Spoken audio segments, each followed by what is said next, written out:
존경하는 국민 여러분, 박주선 국회 부의장을 비롯한 선배 동료 의원 여러분, 그리고 황교안 국무총리를 비롯한 국무위원 여러분, 서울 강북을 출신의 더불어민주당 초선 의원 박용진입니다.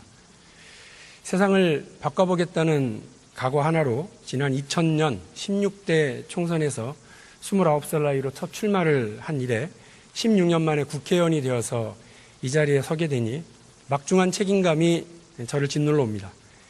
지난 시간 동안 제게 격려와 질책을 보내주셨던 많은 분들의 마음, 그리고 국민들께서 20대 국회에 거는 기대에 부응하기 위해 특권과 불공정에 협파하는 데 최선을 다하는 의원이 되겠다는 각오를 밝히면서 대정부 질문을 시작하겠습니다.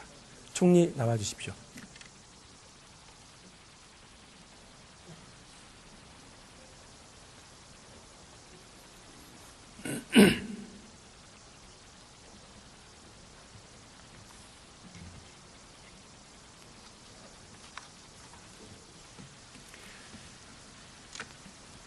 긴 시간 고생 많으십니다. 총리께서는 우병우 수석 논란으로 국민들의 걱정이 크시고 여론이 안 좋다고 하는 건 알고 계시죠? 여러 걱정들의 말씀들이 있는 것으로 알고 있습니다. 그런데 대통령께서 최근 여야 대표 회담에서 우병우 수석 문제와 관련해서 검찰 수사를 지켜보자라고 말씀하셨습니다. 아마도 의혹 제기만으로 공직자가 함부로 자리에서 물러나는 건 옳지 않다라고 하는 것이 대통령의 인사 원칙인 듯합니다. 저도 일정 부분 이러한 인사 원칙에는 공감합니다. 총리께서는 어떻게 생각하십니까? 그동안에 이제 여러 의혹 제기들이 여러 사안들에 있었습니다만은 그 의혹 제기 중에서는 나중에 사실이 아닌 것으로 밝혀지는 것도 있었고 또 사실로 밝혀지는 것도 있었습니다. 따라서 의혹 제기만으로 어떤 문제를 처리할 수는 없는 것이라고 생각하고 진상을 밝혀서 그 진상을 토대로 해서 처리 방안을 마련하는 것이 타당하다고 생각합니다. 말씀하신 것처럼 대통령의 인사 원칙, 의혹 제기만으로 공직자가 물러나는 건 적절치 않다라고 하는 게 공감하신다는 거죠. 그런데 최동욱 검찰총장 때는 왜 그러셨습니까? 어느 부분을 말씀하시는 겁니까? 왜 최동욱 검찰총장은 온갖 밀어붙이기 끝에 의혹 제기만으로 공직자가 물러나게 되는 일을 만드셨냐 이 말씀입니다. 기본적으로 언론 등을 통해서 여러 문제 제기들이 있었습니다. 그 부분에 관해서 사실이 무엇인지 밝혀야 되지 않느냐 하는 이런 여론도 많이 있었습니다. 그런 것을 협의하는 과정에서 이 문제가 불거지고 그래서 제가 법무부 장관으로 있으면서 스스로 해명을 해라. 국민들에게 알려야 될 것이 아니냐 이래 했는데 그 부분이 진행이 안 됐습니다. 그래서 진상조사를 저희가 법무부에서 조사를 하게 됐고 또 그 과정에서 제 총장이 자진 사퇴를 의사표시를 했습니다. 국민들이 기억하기로는 의혹만으로 공직자가 물러나서는 안 된다는 것이 이 정권의 인사 원칙이라면서 똑같은 조선일보의 의혹 제기 보도에 대해서 최동욱 총장은 찍어내고 우병우 수석은 지켜내는 전혀 다른 태도를 이 정권이 보이고 있다고 하는 겁니다.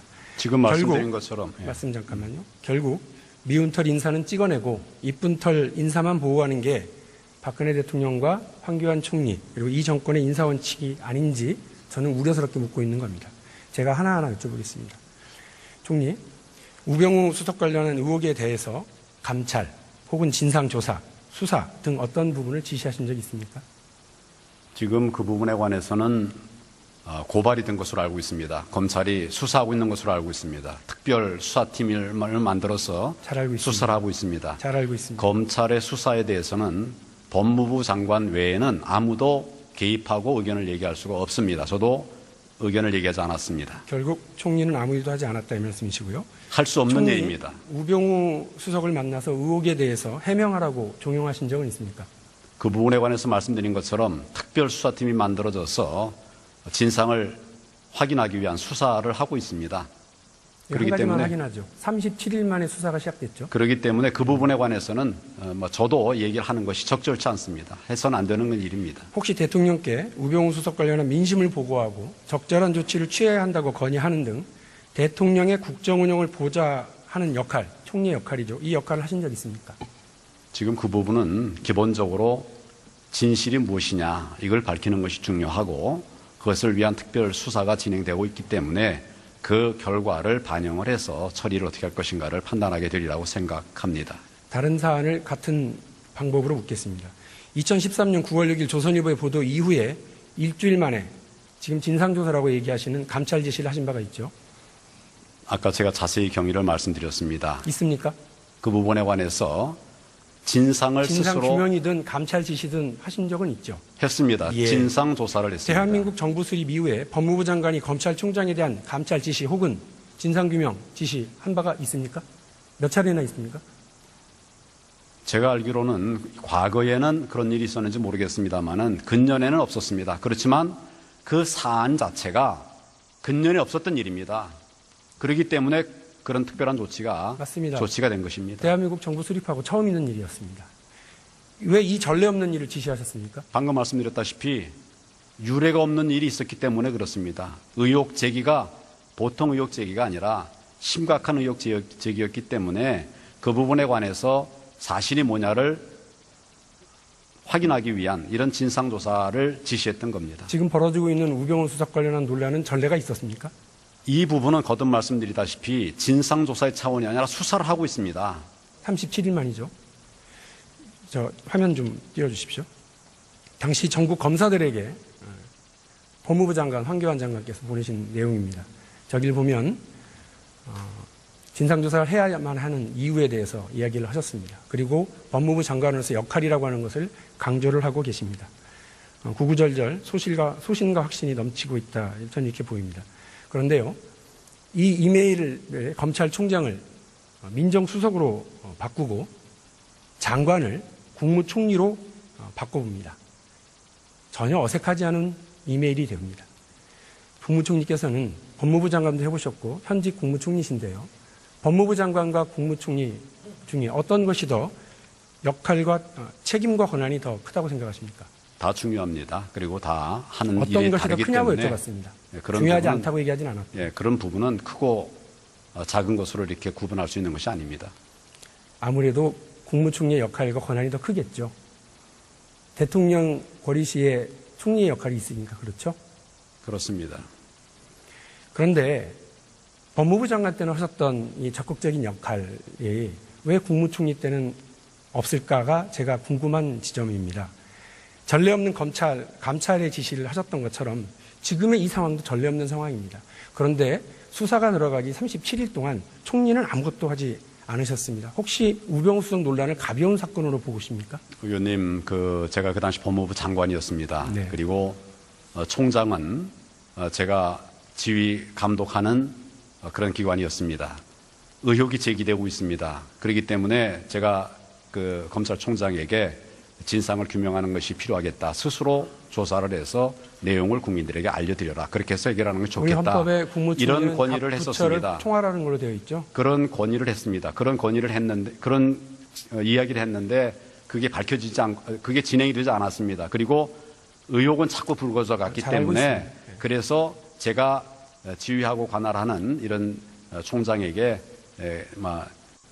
당시 밝히지 못할 것 같으면, 그러면 법무부에서, 감독하고 있는 법무부에서 이 부분의 진상을 확인하는 것이 필요하겠다. 이렇게 얘기를 했고, 지금 이 부분은, 청와대 수석은 총리가 관할하고 지휘하는 이런 라인이 아닙니다. 그리고 지금 이 부분은 제가 그 과정에서 여러 가지로 이제 언론도 보고했습니다만은 네. 그 이후에 수사가 들어갔기 때문에 감찰보다 훨씬 더 중요한 수사가 들어갔기 때문에 그 결과를 기다리는 것이 옳겠다 이런 말씀을 드리는 겁니다. 감찰 지시는 일주일 만에, 그리고 수사는 우병우 수석 관련한 수사는 37일 만에 들어갔습니다.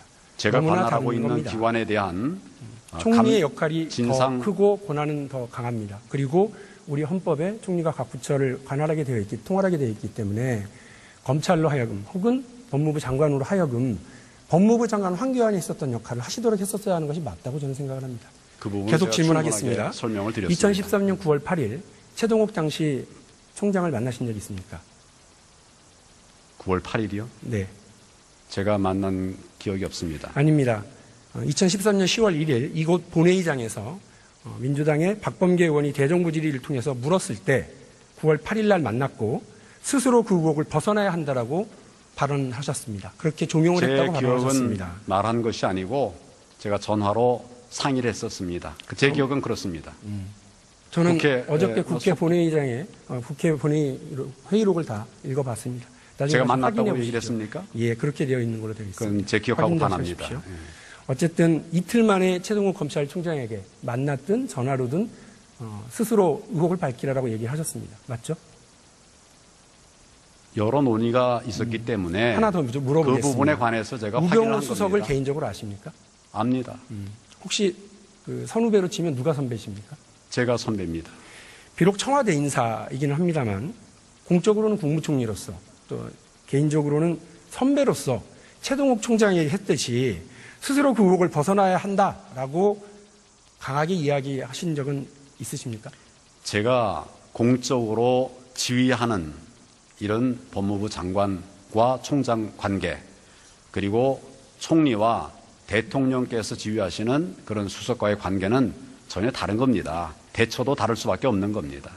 그럼에도 불구하고 이 밖에도 아까 보여드렸던 이메일을 검사들에게 발송하고 9월 22일은 고검장급 9명과 회동을 통해서 검찰총장의 사퇴를 기정사실화하거나 그렇게야만 해야 된다. 강제 수사가 필요성까지 언급하는 등의 언론 보도가 있었습니다. 그런 일은 전혀 없었습니다. 대통령의 국정 운영을 보좌하는 역할을 해야 되는 국무총리로서 민정수석을 둘러싼 국민적 의혹과 불신이 쌓여가는 위중한 상황에 법무부 장관보다 더 큰 권한과 역할이 있는 황교안 총리께서 결론적으로 아무 역할도 하지 않았다고 하는 것, 제가 볼 때는 정상적이지는 않습니다. 지금 강한 조치를 하고 있습니다. 특별수사팀이 수사를 하고 그거 있습니다. 37일 만입니다. 총장에게 전화를 했거나 만났던 건 이틀 만이고요. 감찰 지시를 지시하신 건 일주일 만입니다. 제가 그거로만 비교를 하더라도 그렇게 적절치 비교하는 것은 않다는 정말 말씀을 적절치 않습니다. 드리겠습니다. 예. 네, 총리 감사합니다. 자리로 돌아가 주십시오.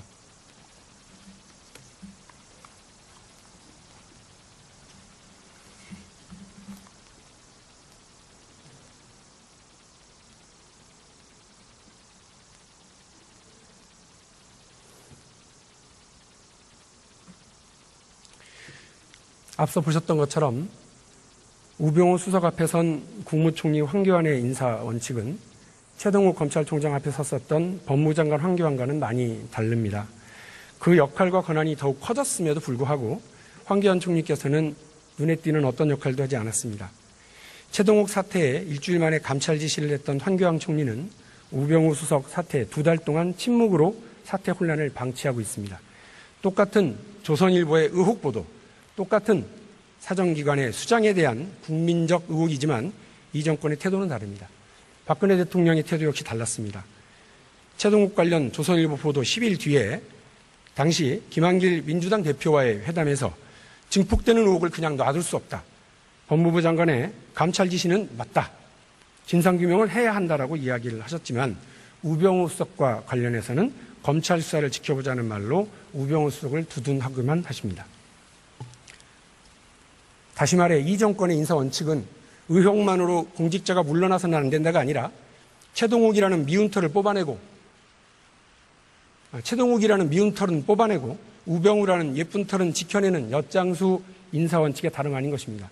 국민들은 대통령과 현 정권 이런 태도를 보이는 이유가 최동욱은 국정원 대권 사건을 적극적으로 수사하다 대통령에게 찍힌 사람이고 우병우 수석은 정윤회 문건 사건을 잘 무마한 공으로 대통령에게 이쁨을 받는 사람이라서 그런 것이 아닌지 우려하고 있습니다. 저는 대통령께서 굳이 싫다시는데 우병우 수석을 사퇴시키라고 입 아프게 반복해서 주장하고 싶지 않습니다. 그러나 대통령의 인사 원칙은 한결같아야 하고 정권의 국정 운영도 정상적이어야만 합니다. 사람 봐가면서 달라지는 인사 원칙이 아니라 모두에게 엄정하고 분명해야 합니다. 청와대와 대통령은 일방적인 정치 공세나 국정 흔들기로 규정하고 있습니다.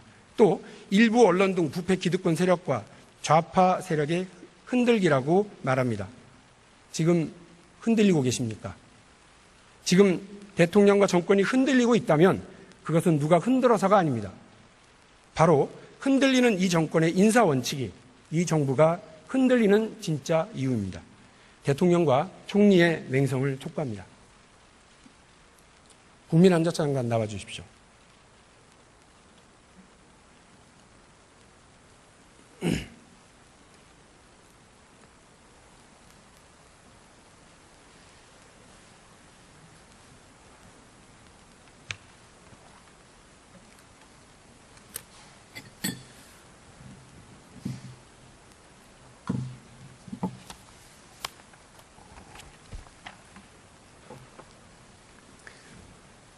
장관께서는 어제 지진 관련 재난 문자 받으셨어요? 받았습니다. 몇 시에 받으셨습니까? 저는 정확하게 기억을 못했는데 5분 이내에 받았습니다. 왜냐하면 제 기억으로는 기상청에서 지진이 33분에 났는데 33분 후에 저희 국민안전처에 통보를 해서 하고 그다음에 저희에서 조기 경보가 있습니다. 5.0 넘는 것은 그 4.5에서 저희들이 해가지고 한 4, 5분 내에 받은 거, 저는 5분 내에 받은 것 같습니다. 제 시간은 장관께서만 특별히 문자를 그렇게 빨리 받게 되는 별도의 시스템이 있으신가요? 저도 다른 사람하고 똑같이 받았습니다. 보내는 데에는. 다른 국민들은 2시간 뒤에 받았고요. 저는 못 받았습니다. 거기에 대해서 답변을 드릴까요? 지금 이제 언론에서도 많이 지적을 하시고 또 국민들께서 굉장히 불안하게 느끼시는 게 우선 문자 메시지가 늦게 이제 돼서 대개 8분 정도 걸렸다 그러는데 지금 대한민국의 지진 조기 경보 시스템이 기상청에서 저희 국민안전처에 보내는데 3 내지 5분이 걸립니다. 기계적으로. 그 다음에 저들이 보내는 건 어저께 같은 경우는 1분 40초에 첫 번째 보냈고 두 번째 1분 40초. 그 다음에 5분 정도 이렇게 가지고 보냈습니다. 못 받은 국민들이나 2시간, 3시간 뒤에 받고 못 받은 것은 받은 제가 좀 말씀을 드리면은 미안하시죠? 아니요. 제가 말씀드릴게요. 지금 저들이 그걸 갖다 보낼 때 CBS는 SKT, KT, 그다음에 LG U 플러스 그 기축으로 보냅니다. 근데 LG U 플러스는 100% 저희들이 보내는 걸 받아들일 수가 있는데 SKT하고 KT는 1000바이트가 되기 때문에 그 용량이 넘으니까 그 용량 넘은 것은 받아내지를 못했습니다. 그래서 저희들이 어저께 회의를 해서 그것을 LG U 플러스처럼 다 받아줄 수 있도록 가능하겠냐? 그랬더니 가능할 것 같다. 검토를 해서 통보를 해주겠다. 그래서 아까도 총리께서 말씀을 하셨지만은 CBS는 08년도 12월 달에서부터 금년 1월 15일까지 사용을 하지 않았습니다.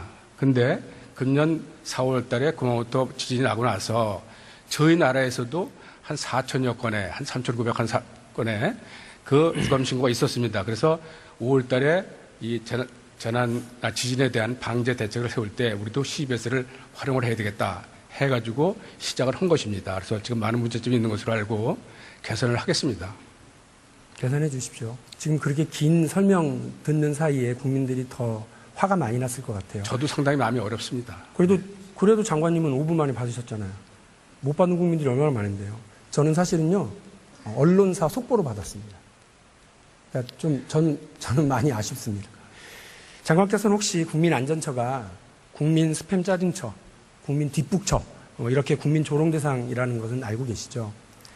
국민안전처가 국민들로부터 이런 지탄받고 있는 건 사고 발생에 대한 위험을 사전에 감지하거나 사전적인 예방을 하고 있지 못하기 때문이고 어찌 보면 문자나 보내고 뒷북이나 치는 이런 부서로 인식되고 있기 때문이라고 저는 생각을 합니다. 그런데 국민안전처에 대한 법을 확인해 보면 사전 예방 활동도 중요하게 되어 있습니다. 그렇죠? 그렇습니다. 예, 혹시 지진과 관련해서 사전 예방 활동을 하신 게 뭐가 있죠? 제가 그 말씀을 드리겠습니다. 저희들은 아까도 말씀드렸죠. 종합대책을 세웠고 5월 27일부로. 근데 제가 한 말씀 드리겠습니다. 의원님 아까 국민안전처, 이 우리나라의 16년도에 지진 관련 예산이 1,039억 원입니다. 근데 국민안전처, 소위 말해서 지진을 담당하는 국민안전처는 예산이 10억 5천만 원입니다. 그중에서 장비를 유지하고 보수는 하는 예산 8,100만 원을 빼면은 R&D 2억 4천만 원을 하는 것이 전부입니다. 그래서 지난번에 예산 추경할 때 제가 이 내용을 갖다 질문을 하셨기 때문에 제가 답변을 해서 올해는 56억 원이 현재 정부안이 돼서 국회에 와 있습니다. 그러니까 예산 말고요. 사전 예방 활동 하신 게 뭐가 있느냐고요. 아까 제가 말씀드렸지 않습니까? 5월 27일 날 계획 세우신 거요? 예? 계획 세우신 거? 그거 하고 그거 일환으로. 알겠습니다. 네. 장관께서는 지진이 발생하게 되면 가장 큰 피해가 발생하는 데가 어디라고 생각하세요? 뭐 지금 원전을 얘기하시는지 사람들이 많이 밀집된 구역을 말씀하시는지 모르겠습니다만. 그럴 수 있습니다. 네. 그런데 제가 지적하고 싶은 건 어디냐면요. 원전도 물론 위험합니다만 해외 사례를 보면 가장 큰 피해가 발생하는 곳이 다름 아닌 학교입니다. 2008년에 중국 쓰촨 대지진이 있었습니다. 이때 희생자가 68,700여 명이고요. 17,900여 명이 실종됐습니다.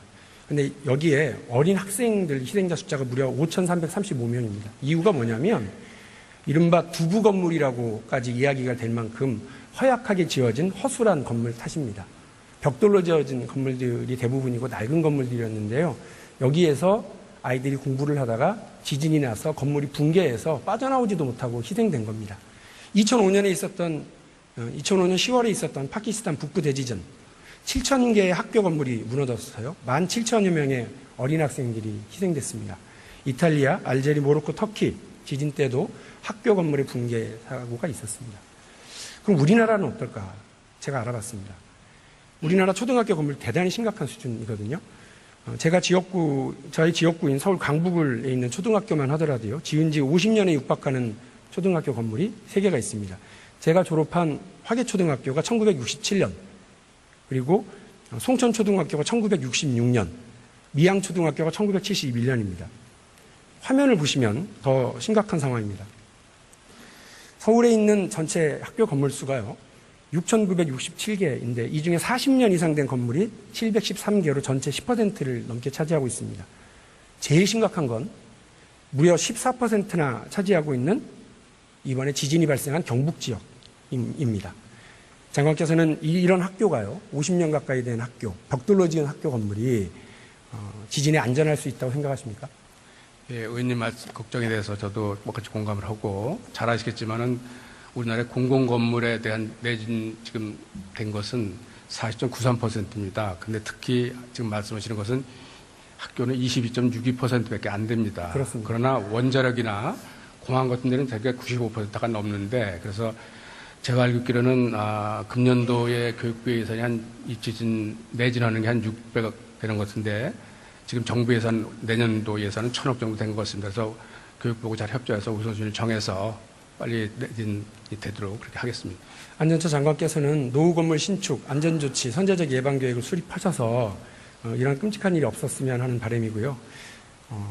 1991년에 건축한 서초구청 청사가 1,000억 원의 예산을 들여서 신축 계획이 있고요. 1978년에 건축한 용산구청 건물은 2010년에 1,522억을 들여서 신축을 했습니다. 어른들과 공무원은 새로 지은 초호화 건물에서 일하고 우리 아이들은 50년 넘은 낡은 위험한 건물에 방치해 놓는 건 옳은 일이 아닌 것 같습니다. 총리와 또 관계부처 다른 장관들하고 협의 잘 하셔서 이러한 위험한 상황을 빨리 선제적으로 예방해 주시길 부탁드리겠습니다. 잘 알겠습니다. 네, 들어가 주십시오. 행자부 장관 나와 주십시오.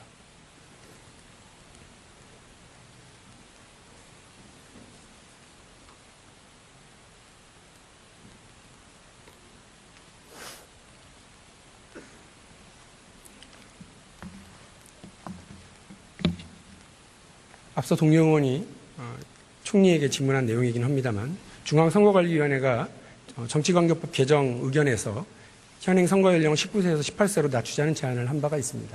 장관의 의견 어떻습니까? 예, 선관위에서 이 관련 의견을 낸 거로 알고 있습니다. 선거 연령을 인하할 경우에 투표율 제고에 틀림없이 도움이 되는 측면도 있지만 또한 교육 현장에 정치화 우려도 있습니다. 이와 관련해서 여러 가지 창반 양론이 있는 것으로 알고 있고 이에 대해서는 정치관계 법률이기 때문에 정치권에서 이제 충분한 논의를 해줬으면 하는 것이 바람입니다. OECD 국가 중에서 사전 선거 운동 금지 조항 있는 나라가 어디 있습니까? 사전 선거 운동 제도와 관련해서는 대다수 국가에서 이것을 없는 것으로 알고 있습니다. 다만 일본이라든가 프랑스라든가 브라질 이런 몇 나라에서 사전 운동 그 제도와 관련해서 사전 선거를 정하고 있는데 이런 나라들의 경우에는 이제 선거 운동 기간이란 이것을 제도를 또 정하고 있는 나라 되겠습니다. 그렇기 때문에 선거 운동 기간이란 제도가 있는 나라에서 사전 선거 운동 제한 제도가 있다는 것을 이해해 주면 고맙겠습니다. 그러면 이외 다른 나라에는 사전 선거 운동 금지라고 하는 개념이 일단 없는 거죠? 많은 나라의 대부분 국가는 없는 것으로 이렇게 알고 있습니다. 알겠습니다. 들어가 주십시오. 법무부 장관 나가 주십시오.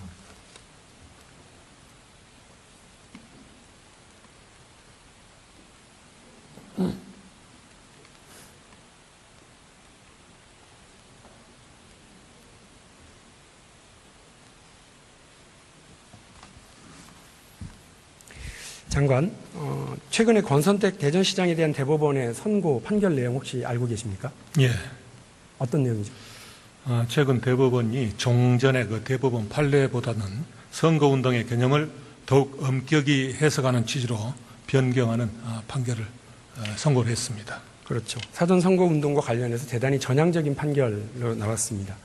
이와 관련해서 지금 진행되고 있는 조사나 수사 관련해서 이러한 판례를 참고해야 된다고 생각하지 않으십니까? 예, 의원님께서 말씀하신 것처럼 검찰에서 이번 대법원 판결 취지를 수사와 기소 여부를 결정하는 데 고려하고 있는 것으로 알고 있습니다.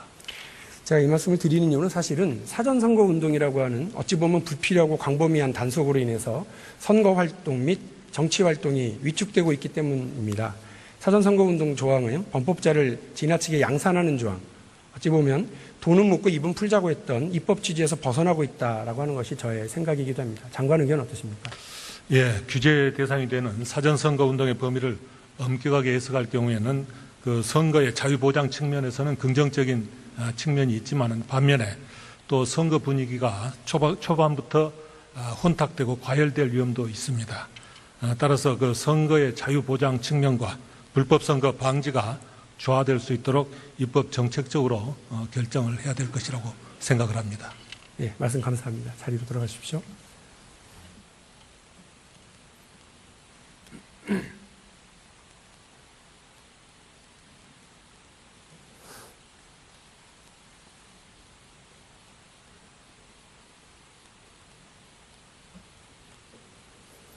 어찌 보면 사전선거운동 금지 조항은 국민의 선택권을 침해하고 있는 것일지도 모릅니다. 지금 20대 국회에서 정치발전특별위원회에서는 사전선거 금지 조항에 대한 삭제 논의가 진행되고 있습니다.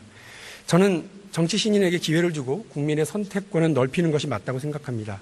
그래서 사전선거운동 금지 조항을 폐지하는 일에 우리 20대 국회가 적극적으로 나서자는 제안을 드리고 싶습니다. 국회의원 특권 내려놓기는 사전선거운동 폐지에서부터 시작해야 합니다. 현역 정치인은, 국회의원은 직무상 활동 등을 통해서 사실상 장기간의 선거운동을 할 수 있는 반면에 정치 신인들은 유권자에게 자신을 알릴 수 있는 방법이 제한되어 있습니다. 보다 자유롭게 우리 사회의 변화를 이끌어줄 새 인물이 자신의 꿈을 누구에게도 제한받지 않고 국민들에게 전달할 수 있어야 합니다. 정치 신인의 인지도를 알릴 수 있도록 사전선거운동 금지 조항 자체를 폐지하는 적극적인 모습을 20대 국회에서 보여줄 수 있어야 합니다. 이는 국민들이 기대하고 있는 국회의원 특권 내려놓기에 선배 동료 의원님들과 제가 적극적으로 나서는 일이기도 합니다. 이를 통해 정치 신인에게는 균등한 기회를 보장하고 국민들에게는 폭넓은 선택권을 열어드리는 것이 우리가 시대의 요구에 응답하는 길이라고 생각합니다. 과감한 결단을 통해서 관련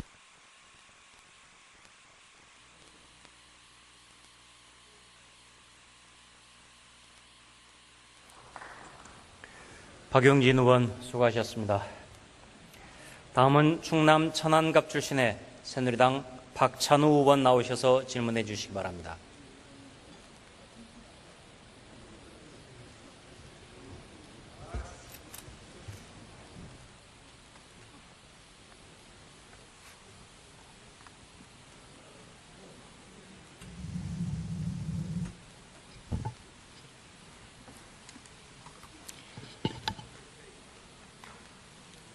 존경하는 국민 여러분, 심재철 국회 부의장과 동료 의원 여러분, 그리고 국무총리를 비롯한 국무위원 여러분, 지금 우리 대한민국은 한국전 이후 최대의 위기를 겪고 있습니다.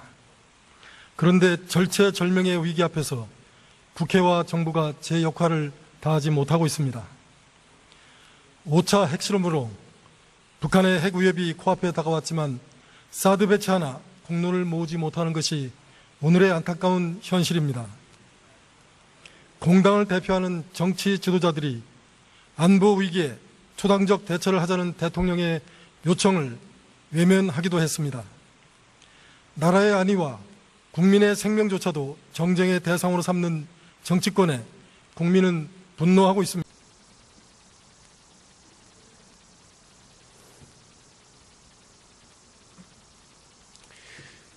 앞서 보셨던 것처럼 우병우 수석 앞에 선 국무총리 황교안의 인사 원칙은 최동욱 검찰총장 앞에 섰었던 법무장관 황교안과는 많이 다릅니다. 그 역할과 권한이 더욱 커졌음에도 불구하고 황교안 총리께서는 눈에 띄는 어떤 역할도 하지 않았습니다. 최동욱 사태에 일주일 만에 감찰 지시를 했던 황교안 총리는 우병우 수석 사태 2달 동안 침묵으로 사태 혼란을 방치하고 있습니다. 똑같은 조선일보의 의혹 보도, 똑같은 사정기관의 수장에 대한 국민적 의혹이지만 이 정권의 태도는 다릅니다. 박근혜 대통령의 태도 역시 달랐습니다. 최동욱 관련 조선일보 보도 10일 뒤에 당시 김한길 민주당 대표와의 회담에서 증폭되는 의혹을 그냥 놔둘 수 없다. 법무부 장관의 감찰 지시는 맞다. 진상규명을 해야 한다라고 이야기를 하셨지만 우병우 수석과 관련해서는 검찰 수사를 지켜보자는 말로 우병우 수석을 두둔하고만 하십니다.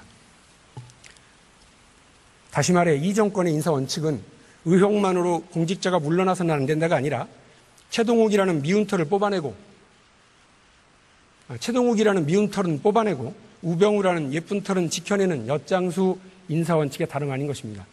국민들은 대통령과 현 정권 이런 태도를 보이는 이유가 최동욱은 국정원 대권 사건을 적극적으로 수사하다 대통령에게 찍힌 사람이고 우병우 수석은 정윤회 문건 사건을 잘 무마한 공으로 대통령에게 이쁨을 받는 사람이라서 그런 것이 아닌지 우려하고 있습니다. 저는 대통령께서 굳이 싫다시는데 우병우 수석을 사퇴시키라고 입 아프게 반복해서 주장하고 싶지 않습니다. 그러나 대통령의 인사 원칙은 한결같아야 하고 정권의 국정 운영도 정상적이어야만 합니다. 사람 봐가면서 달라지는 인사 원칙이 아니라 모두에게 엄정하고 분명해야 합니다. 청와대와 대통령은 일방적인 정치 공세나 국정 흔들기로 규정하고 있습니다. 또 일부 언론 등 부패 기득권 세력과 좌파 세력의 흔들기라고 말합니다. 지금 흔들리고 계십니까? 지금 대통령과 정권이 흔들리고 있다면 그것은 누가 흔들어서가 아닙니다. 바로 흔들리는 이 정권의 인사 원칙이 이 정부가 흔들리는 진짜 이유입니다. 대통령과 총리의 맹성을 촉구합니다. 국민안전장관 나와주십시오.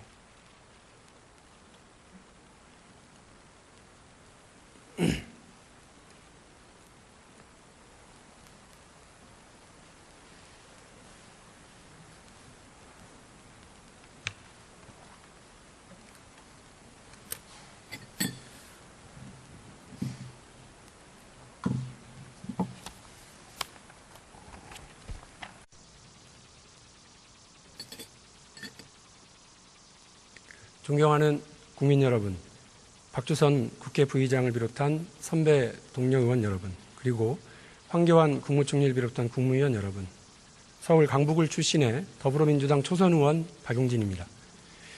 세상을 바꿔보겠다는 각오 하나로 지난 2000년 16대 총선에서 29살 나이로 첫 출마를 한 이래 16년 만에 국회의원이 되어서 이 자리에 서게 되니 막중한 책임감이 저를 짓눌러 옵니다. 지난 시간 동안 제게 격려와 질책을 보내주셨던 많은 분들의 마음, 그리고 국민들께서 20대 국회에 거는 기대에 부응하기 위해 특권과 불공정에 협파하는 데 최선을 다하는 의원이 되겠다는 각오를 밝히면서 대정부 질문을 시작하겠습니다. 총리 나와주십시오.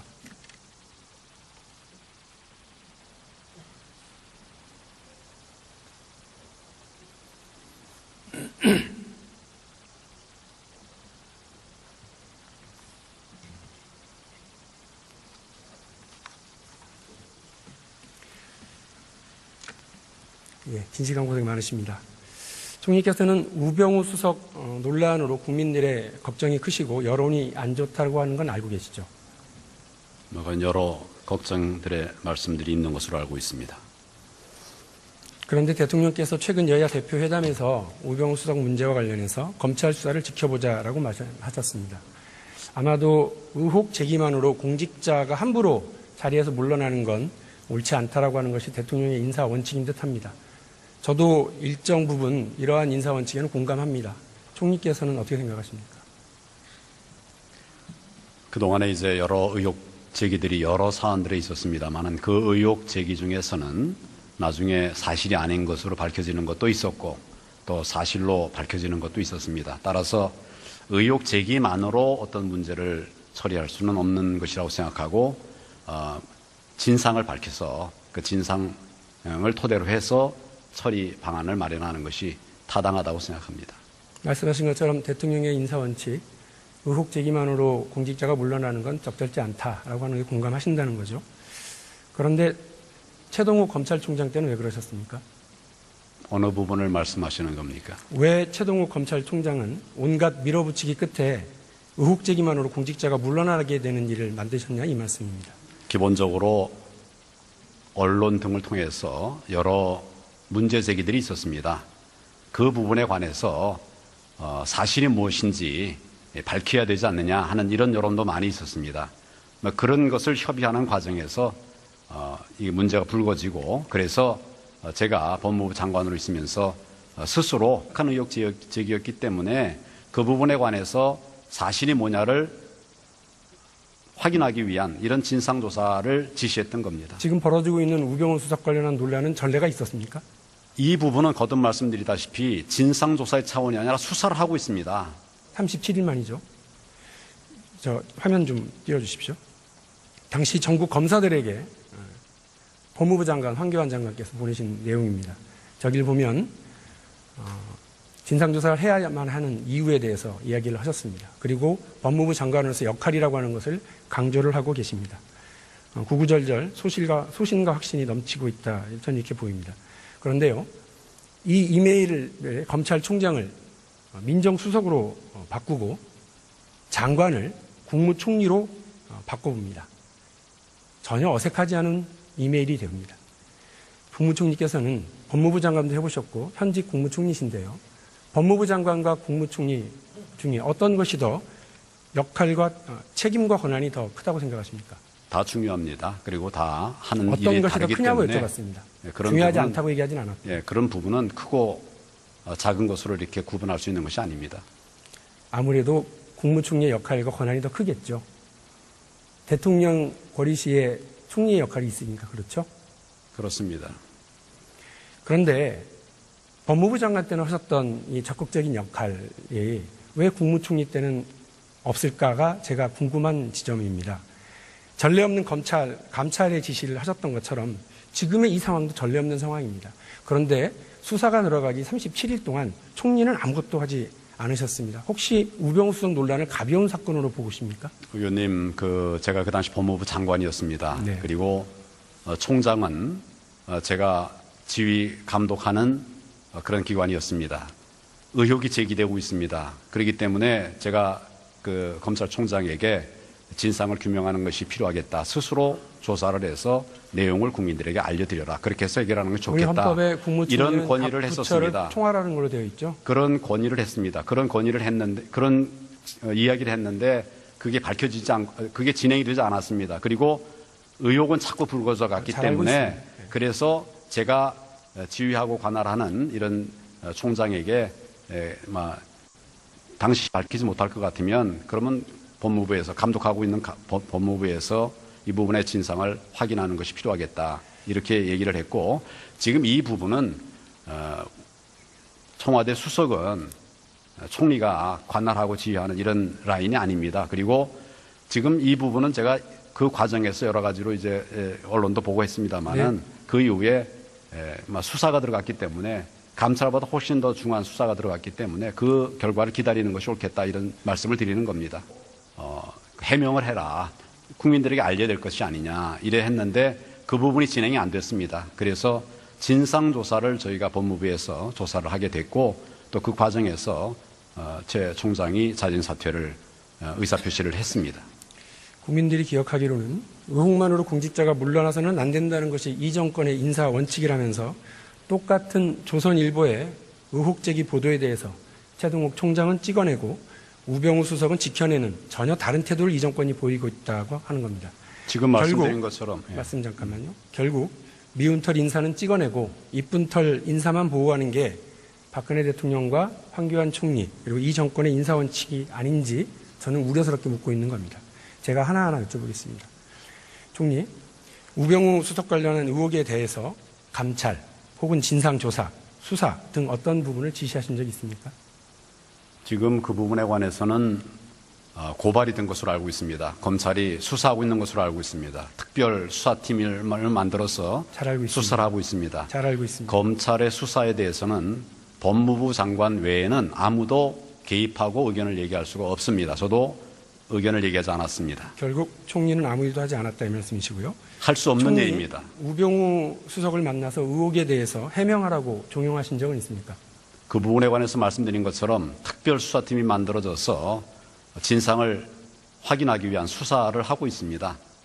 한 가지만 확인하죠. 37일 만에 수사가 시작됐죠. 그렇기 때문에 그 부분에 관해서는 저도 얘기를 하는 것이 적절치 않습니다. 해서는 안 되는 일입니다. 혹시 대통령께 우병우 수석 관련한 민심을 보고하고 적절한 조치를 취해야 한다고 건의하는 등 대통령의 국정 운영을 보좌하는 역할, 총리의 역할이죠. 이 역할을 하신 적 있습니까? 지금 그 부분은 기본적으로 진실이 무엇이냐 이걸 밝히는 것이 중요하고 그것을 위한 특별 수사가 진행되고 있기 때문에 그 결과를 반영을 해서 처리를 어떻게 할 것인가를 판단하게 되리라고 생각합니다. 다른 사안을 같은 방법으로 묻겠습니다. 2013년 9월 6일 조선일보의 보도 이후에 일주일 만에 지금 진상조사라고 얘기하시는 감찰 지시를 하신 바가 있죠. 아까 제가 자세히 경위를 말씀드렸습니다. 있습니까? 그 부분에 관해서 진상 스스로 규명이든 감찰 지시든 하신 적은 있죠. 했습니다. 예. 진상 조사를 했습니다. 대한민국 정부 수립 이후에 법무부 장관이 검찰총장에 대한 감찰 지시 혹은 진상 규명 지시 한 바가 있습니까? 몇 차례나 있습니까? 제가 알기로는 과거에는 그런 일이 있었는지 모르겠습니다만은 근년에는 없었습니다. 그렇지만 그 사안 자체가 근년에 없었던 일입니다. 그렇기 때문에 그런 특별한 조치가 맞습니다. 조치가 된 것입니다. 대한민국 정부 수립하고 처음 있는 일이었습니다. 왜 이 전례 없는 일을 지시하셨습니까? 방금 말씀드렸다시피 유례가 없는 일이 있었기 때문에 그렇습니다. 의혹 제기가 보통 의혹 제기가 아니라 심각. 감찰 지시는 일주일 만에 그리고 수사는 우병우 수석 관련한 수사는 37일 만에 들어갔습니다. 제가 너무나 관할하고 다른 있는 겁니다. 기관에 대한 총리의 역할이 진상 더 크고 권한은 더 강합니다. 그리고 우리 헌법에 총리가 각 부처를 관할하게 되어 있기, 통할하게 되어 있기 때문에 검찰로 하여금 혹은 법무부 장관으로 하여금 법무부 장관 황교안이 있었던 역할을 하시도록 했었어야 하는 것이 맞다고 저는 생각을 합니다.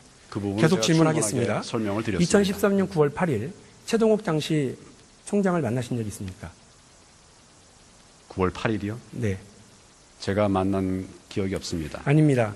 2013년 10월 1일 이곳 본회의장에서 민주당의 박범계 의원이 대정부 질의를 통해서 물었을 때 9월 8일 날 만났고 스스로 그 의혹을 벗어나야 한다라고 발언하셨습니다. 그렇게 종용을 제 했다고 기억은 발언하셨습니다. 말한 것이 아니고 제가 전화로 상의를 했었습니다. 제 기억은 그렇습니다.